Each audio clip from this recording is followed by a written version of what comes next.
crossing the line in search of a better life. It's one of mankind's oldest stories. And in America, immigration is behind one of today's fiercest debates. But tonight we bring you a story that transcends the argument with a 5-year-old boy whose mother broke America's rules only to undergo a forced separation that broke her heart. And there may be thousands of invisible cases just like it. Tonight, ABC's Brian Ross investigates. Brian? Bill, this is a heartbreaking story of how a 5-year-old boy in Missouri has ended up in the middle of a tug-of-war over who his parents should be. A tug-of-war triggered by this country's crackdown on illegal immigration and the subject of an ABC News investigation conducted with 5 journalism graduate students assigned to work with us as Carnegie Fellows. His name is now Jameson, put up for adoption to Melinda and Seth Moser of Carthage, Missouri, after a judge there ruled his birth mother had abandoned him and that he would be better off with the Mosers. I could not love him more had he come out of me physically. But now the adoption is being challenged, and next month the Mosers will face the prospect in court of losing their 5-year-old son, who they say knows only one mommy and daddy. Tried to do everything that we can to raise our boy as our son, and he's our son. It is a sad story, but not just for the Mosers.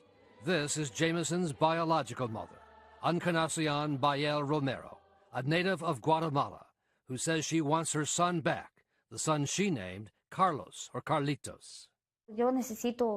I need him to feel my love as the mother of Carlitos. I'm the mother of Carlitos, and I need for him to be with me soon. It's been 4.5 years since her Carlos was taken away from her and put up for adoption, against her will, she says. I never gave my consent for the boy to be adopted. I couldn't give the adoption. Even though I was going to be deported back to my country, I wanted to go back with my son to Guatemala. Even though she now lives in the same town, just blocks away, she is not permitted to see him while the case is pending. I start crying and get sad because he's not with me. I need him with me. The last time she saw Carlos was the day she was arrested in a federal immigration raid at this Missouri poultry plant and ended up helpless in a federal prison 900 miles away. I started to ask for help and ask what could I do to find out where my son Carlitos was. Nobody could help me because I don't speak English. The judge ruled her incarceration amounted to abandonment and terminated her parental rights because she failed to maintain regular visitation or contact with her son, a difficult task from behind bars. In effect, her lawyers say, Encarnacion's punishment for coming to work in America illegally was to have her son taken away. Regardless as to how you feel about immigration, this country protects family rights, and immigration in itself is not a reason to terminate parental rights. Yet with a growing number of illegal workers being held at the 18 federal detention centers around the country, human rights groups say thousands of families are being torn apart by similar rulings. We're creating a collateral consequence in which thousands of children are ripped away from their families with no real process for being reunited. When parents are detained, often moved far away without notice, their children appear to local judges to be abandoned, with the parents unable to respond. Both the immigration systems and the child welfare systems, whether they intend to or not, are participating in a process that separates kids from their families quite often forever.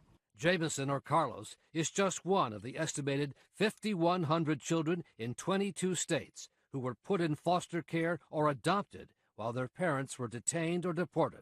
Is there a federal requirement when someone is detained that if they have children, special accommodations have to be made? There is no federal requirement. So the agents just ignore that, as if it's not a factor. Some will pay attention to it, others won't. Others say the blame belongs to the parents for coming to this country illegally in the first place. That is in the nature of what happens. When parents break the law, they undertake a certain amount of risk. There are going to be consequences. In the case of Encarnacion, the judge concluded that smuggling herself into the country illegally is not a lifestyle that can provide any stability for a child. But he apparently ignored what Encarnacion's lawyers call the serious criminal history and drug use as a teenager of Jameson's adoptive father, Seth Moser. Moser and his lawyers declined to be interviewed by ABC News, but have said that Moser has overcome his criminal past. You can't comment on the case at all? As for the judge, David Dolly, he told ABC News he stands by his ruling. Obviously, I thought the judgment was fair when I issued the judgment, yes. But the Missouri Supreme Court has overruled Judge Dolly, calling his decision a travesty of justice. For now, Encarnacion has been allowed to stay in the U.S. so she can go to court to fight for the return of the son she has not seen in 4.5 years. I'm thankful he's in good hands. But as Carlito's mother, I need him to be with me because I'm his real mother. The fate of Jameson or Carlos will be decided in a new trial set to begin February 28th in Missouri. A different judge has been assigned to the case, and advocates on both sides of the immigration debate are weighing in on the difficult decision that will shape this little boy's life.